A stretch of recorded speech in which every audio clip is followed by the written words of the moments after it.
স্বামীর প্রতি নরম হয়ে যান, তাকে ছাড় দেওয়া শিখেন। সবচেয়ে বড় কথা, তাকে মহব্বত করা তো অবশ্যই জরুরি, মহব্বতের চাইতেও বেশি জরুরি স্বামীকে বিশ্বাস করা এবং তাকে সম্মান করা। এমন কোনো কথা এবং কাজ না করা যেটা স্বামীর গায়রত বা ব্যক্তিত্ব আঘাত করে। আমি পয়েন্টটা হয়তো বোঝাতে সক্ষম হয়েছি। ভালোবাসা অনেক গুরুত্বপূর্ণ বিষয়, ঠিক আছে, কিন্তু ভালোবাসা শুধুমাত্র একমাত্র গুরুত্বপূর্ণ বিষয় নয়। আরও গুরুত্বপূর্ণ বিষয় হচ্ছে বিশ্বাস, সম্মান এবং আনুগত্য। বিশ্বাস, সম্মান এবং আনুগত্য। এখন বলতে পারেন যে আমার স্বামী আমাকে অন্যায় কাজে আদেশ করলে কি আমি আনুগত্য করব? কখনোই না। যখন স্বামী আপনাকে কোরআন সুন্নাহর দিকে আপনাকে ধাবিত করবেন, তখন আপনি তার আনুগত্য করতে বাধ্য, এবং এটা আপনার জান্নাতে যাওয়ার মাধ্যম বটে। এই হাদিসটা খুব ভালো করে মনে রাখতে হবে যে এই পৃথিবীতে কেউই আল্লাহ পাকের পরে সিজদা পাওয়ার যোগ্য না। এমনকি নবীদেরকেও আল্লাহ পাক সিজদা করতে বলেন নাই, কিন্তু সেই নবী আমাদেরকে কিন্তু বলেছিলেন যে যদি আল্লাহ পরে কাউকে আমি সিজদা করতে বলতাম, তাহলে আমি স্বামীদেরকে সিজদা করতে বলতাম। এটাকে তসলিমা নাসরিন স্টাইলে বুঝলে হবে না।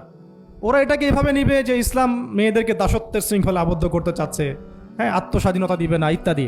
আমরা দেখব পরকালে আমি জান্নাতে যেতে পারছি কিনা। আল্লাহ পাকের হুকুমের চাইতে আমার কাছে কোনো যুক্তি বড় নয়।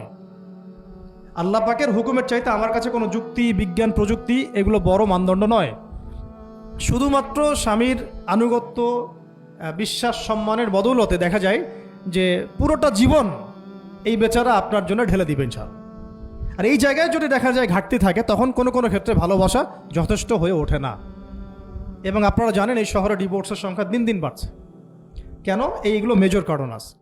হ্যাঁ, আমি বলছি না যে সব ছেলেই একেবারে পারফেক্ট, কখনোই না। ছেলেরাও যেমন সাহাবী না, মেয়েরাও সেরকম মহিলা সাহাবী না।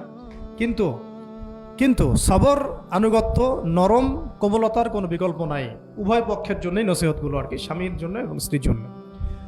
আরেকটা বিষয় হচ্ছে যে স্বামীর পরিবার নিয়ে খোঁটা না দেওয়া, স্বামীর যে বাবা মা ভাই বোন এই ব্যাপারগুলো নিয়ে খোঁটা দেওয়া না দেওয়া বা খোঁচাখুচি না করা, এবং তার যে অবদান আপনার প্রতি এটাকে অস্বীকার না করা, কুফরি না করা।